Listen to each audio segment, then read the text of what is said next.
CICES ñu bëggoon a xam sa teewaay tey ci programme bi.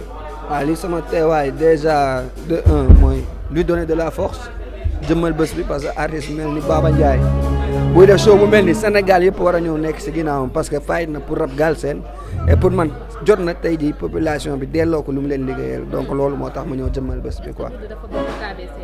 non man du rappeur du acteur la comprendre nga mais KBC c'est une famille pour moi samay frères samay xarit samay grands frères ñoo fi nekk donc mooy loolu quoi. est-ce que dafa am poste boo xam ne am nga ko ci biir KBC. non un poste d'ami peut-être poste xarit quoi.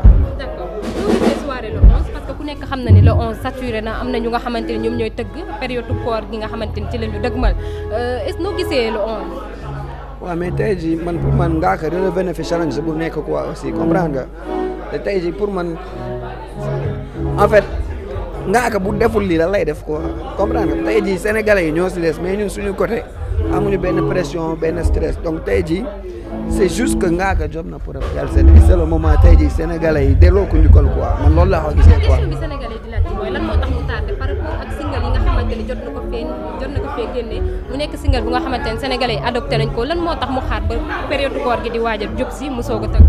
waaw mais question bi sénégalais di waaw tey jii xam nga man pour man ngaa ko c'est un professionnel et je nekkuma dans ça c'est du stratégique de communication quelque chose comme ça mais man tey jii pour man il a bien réfléchir avant de choisir sa date et man bu ko defoon jour bu munti nekk man dinaa ñëw quoi parce que tey jii defal na loolu hip hop gas. d'accord est-ce que d'accord nga ne Ngaaka mooy le meilleur. pour man waaw. mooy le meilleur. kon boo tegoon 10 rappeurs teg Ngaaka. non man Ngaaka rek laay déglu yeneen rappeurs dafa am. am na yeneen rappeurs ñoom Dip. waaw ñoom samay copains lañ ñoom. da nga leen fàtte. non. da nga fàtte Dip yow tamit. da nga fàtte Dip. non Dip rappeur bu mag la moom tamit ñoom ñëpp ay rappeurs lañ maanaam concurrence bi nekkul entre ñoom. ñoom ñoo war a boole seen doole ñu dem wuti ay trophée extérieur xool woon mais ñoom ñëpp ay rappeurs lañ. ban saawul ngay xaar Ngaaka mooy boppam ci CICES. ban saawul ngay xaar. ban saawul laa xaar man album bi yëpp laa mën.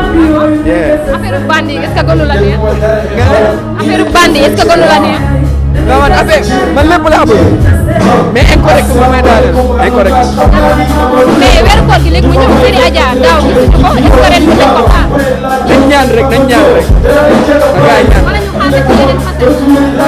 nañ toog seetaan nañ xool leen. Blaise maa ngi lay dégg naa yow yaa yore accréditation bi nga xam ne moom la presse bi war a duggee ci soirée. mun nañu wax waaw ñu ci biir organisation bi ñu jàpp ci liggéey bi et tout ça. waaw ça va parce que gars yi moom suñu neex a liggéeyal tu vois ay gars yi cool lañ tranquille voilà quoi. mais est-ce que yomb na. waaw yomb na yombul su ma nee yomb na mooy ak ñi ma la wax léegi rek ñi ngeen liggéeyal dañoo neex a liggéeyal loolu tax mu yomb na yombul mooy événement ñëpp xam nañu yombul quoi dañuy sacrifier suñu temps sacrifier suñu lépp pour événement bi quoi. da nga yàgg bokk ci organisation yu mel. waaw Ngaaka depuis un an ngi nii ñu ngi ànd man ak moom ci liggéey et tout ça quoi. non.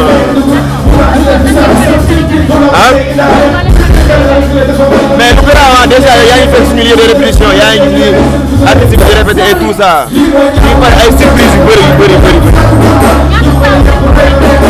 waaw sound yu bëri